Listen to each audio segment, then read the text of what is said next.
आज की इस वीडियो में दोस्तों हम देखेंगे यूसीसी यूनिफॉर्म सिविल कोड समान नागरिक संहिता जिसको हिंदी में कहते हैं। तो ये दोस्तों बहुत ही चर्चा में चल रहा है। तो हम बात करेंगे यह किस विषय पर लागू होने वाला है और यूसीसी क्या है, और यूसीसी के संविधान में चर्चा भी देखेंगे, इसकी फायदे भी देखेंगे और नुकसान भी देखेंगे। तो सभी चीज़ें दोस्तों हम समझते हैं यहाँ पे। तो सबसे पहले यहाँ पे हम लोग समझेंगे कि चर्चा में क्यों है, इसकी चर्चा जो है संविधान में कहाँ की गई है। तो सबसे पहले यहाँ पे हम बता दें जो इसकी चर्चा की है यूसीसी की यूनिफॉर्म सिविल कोड की, या आर्टिकल 44 में की गई है भारत के संविधान में। जो आर्टिकल 44 है वो राज्य के नीति निर्देशक तत्वों में से एक है। राज्य के नीति निर्देशक तत्व मतलब दोस्तों डीपीएसपी, जिसको हम लोग क्या बोलते हैं डीपीएसपी। और जो डीपीएससी है वो संविधान के पार्ट 4 में आर्टिकल 36 से 51 के राज्य के नीति निर्देशक तत्वों की बात की गई है। आपको आर्टिकल 51 के बीच में यह रखा गया है। तो जो हमारी यूसीसी है वो आर्टिकल 44 में हमारी बात की गई है संविधान में। और इसकी बात करते हैं इसकी महत्व क्या है, इसकी क्या चर्चा है। तो संविधान के प्रस्तावना में निहित की गई है इसको, और इसका जो कार्य है धर्मनिरपेक्ष को मजबूत करना।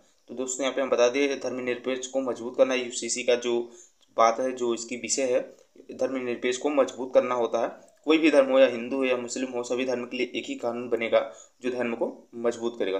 चलिए हम आगे अब इसको समझते हैं कि जैसे यहाँ पे कोई भी देश हो, किसी भी देश में दो तरह के कानून होते हैं। जैसे हमारे भारत में देखिए दो तरह के कानून होते हैं।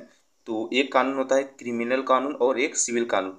तो क्रिमिनल कानून क्या होता है और सिविल कानून क्या होता है मैं अभी आपको आगे बताता हूँ। तो सबसे पहले यहाँ पे हम देखेंगे क्रिमिनल कानून क्या होता है।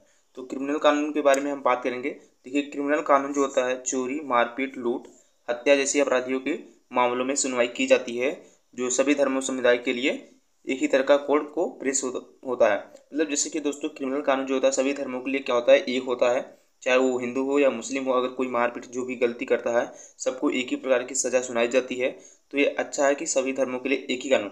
लेकिन दोस्तों हम लोग यहाँ पे अंतर अब समझेंगे जो हमारा सिविल कानून है। ये सिविल कानून में क्या क्या होती हैं, यहाँ पे क्या क्या चीज़ें इंक्लूड होती हैं, जैसे शादी ब्याह संपत्ति मामले जैसे सिविल कानून में अंदर आते हैं। तो भारत में क्या होता है कि अलग अलग धर्मों के शादी परिवार और संपत्ति से जुड़े मामलों के लिए क्या होती है, रीति रिवाज जो संस्कृति होती है, परंपरा होती है, वो क्या होती है, अलग अलग होती है। जैसे देखिए दोस्तों मुस्लिम में शादी की जो परंपरा होती है, संस्कृति होती है, वो अलग होती है। हिंदू धर्म की अलग होती है। तो दोस्तों ये सब अच्छी बात नहीं होती है, क्योंकि दोस्तों अगर एक ही घर में दो तरह के कानून होंगे तो घर ज़्यादा दिन तक नहीं चल पाता। आपको पहले बताया कि यूसीसी का मतलब ये था धर्मनिरपेक्ष को मजबूत करना। जिससे हमारे क्रिमिनल कानून में होता है कि सभी के लिए कानून जो है एक होता है, एक जैसी सज़ा सुनाई जाती है। अब इसी प्रकार सिविल कानून भी होगा, सभी के लिए एक जैसा होगा। रीति रिवाज चाहे शादी हो या संपत्ति हो, सभी के लिए एक ही कानून होगा। तो ये बहुत ही अच्छी होगी दोस्तों। जैसे दोस्तों यहाँ पे हम देखते हैं पहले मुस्लिम शादी और संपत्ति का जो बंटवारा होता है मुस्लिम पर्सनल लॉ के जरिए होता है। यहाँ पे अपना मुस्लिम का जो भी नियम होगा उस तरह से अपना बंटवारा और शादी करते हैं। वहीं दोस्तों हम बात करें यहाँ पे हिंदू धर्म की मैरिज एक्ट की तरह जारी करके होती है शादी, इनका भी अलग तरह से होता है। ईसाई धर्म हो या सिख धर्म हो, सबके लिए अपना पर्सनल लॉ अलग अलग होता था सिविल लॉ में। लेकिन क्या होता था हमारा जो क्रिमिनल लॉ होता था सबके लिए एक होता था, वो तो ठीक था।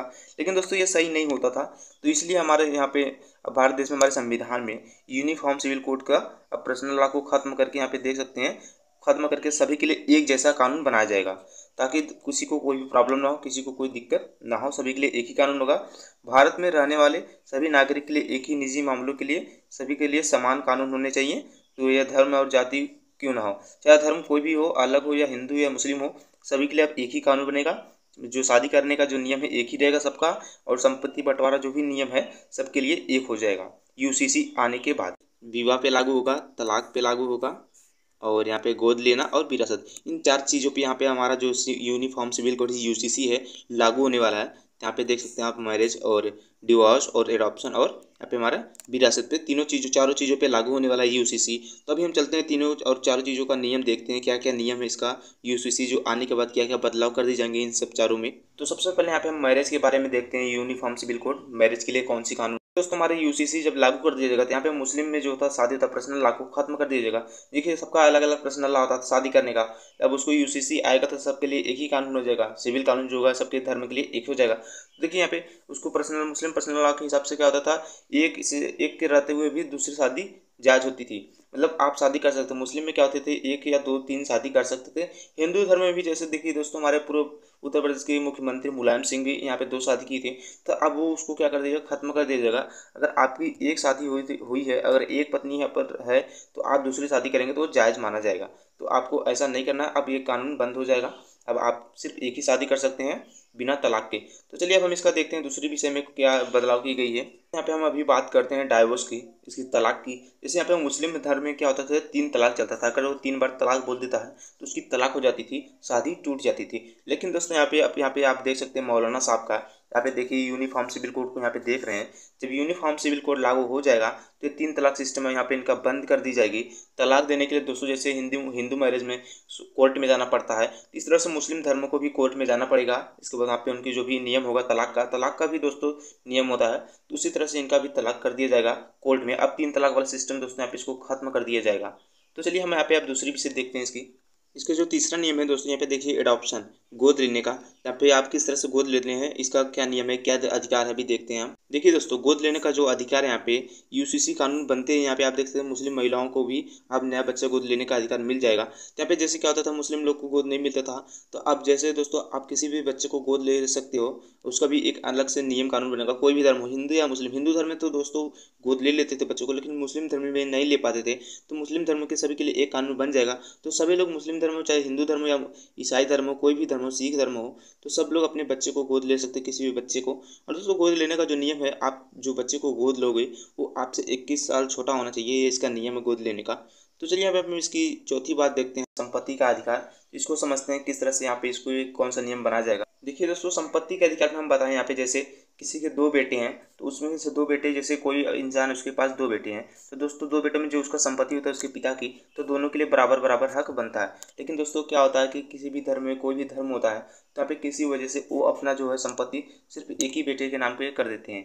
जब एक बेटे के नाम करते हैं दोस्तों, दूसरे बेटे के नाम पे नहीं करते हैं, तो ये एक तरह से कानूनी अपराध है। तो यूसीसी जब आ जाएगा तो दोनों के लिए बराबर हो जाएगा, अपना यहाँ पे संपत्ति का अधिकार बराबर हो जाएगा।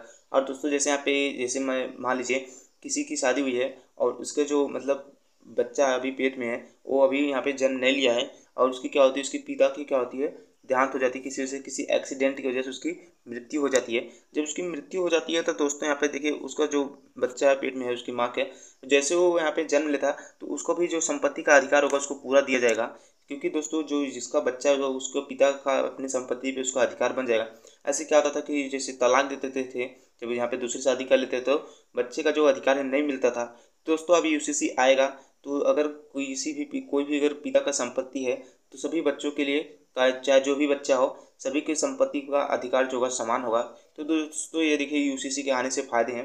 चलिए अभी हम यहाँ पे देखते हैं यूसीसी जो है किन किन देशों में लागू की गई हैं और कहाँ पे लागू की जा रही है। यहाँ पे मैं बता दूँ, इसका तो मैं आपको पहले बता दिया, आर्टिकल 44 में इसकी चर्चा की गई है, पार्ट 4 में डीपीएस में भी की गई है। देखिए यहाँ पे हम बात करते हैं कहाँ पे इसकी जो यूसीसी है लागू कर दी गई है, किन किन देशों में। हमारे देश से पहले भारत है। यहाँ पे देखिए पाकिस्तान, हमारे पड़ोसी बांग्लादेश, इंडोनेशिया, मलेशिया, सूडान, तुर्की, इजिप्ट, कई देशों में दोस्तों यहाँ पे देख सकते हैं लागू हो चुकी है। तो ऐसा नहीं कि हमारा भारत पहला देश है कि जिसमें लागू की जा रही है यूसीसी, तो बहुत से देशों में लागू कर दी गई हैं। दोस्तों यहाँ पे हम बात करें हमारे देश में भी लागू कर, आप देख सकते हैं हमारे गोवा में साल 1961 में ही लागू कर दी गई है नागरिक संहिता का।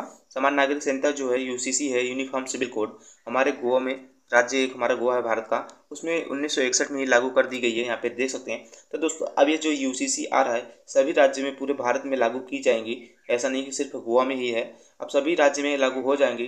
तो अभी दोस्तों यहाँ पे आपका क्या कहना है इस पर लागू होने से, इस पर क्या आपका फ़ायदा है क्या नुकसान, आप अपना जो राय है कमेंट में दे सकते हैं। यूसीसी आना चाहिए या नहीं आना चाहिए, बहुत लोग विरोध कर रहे हैं, तो आपका क्या कहना है, अपना राय कमेंट में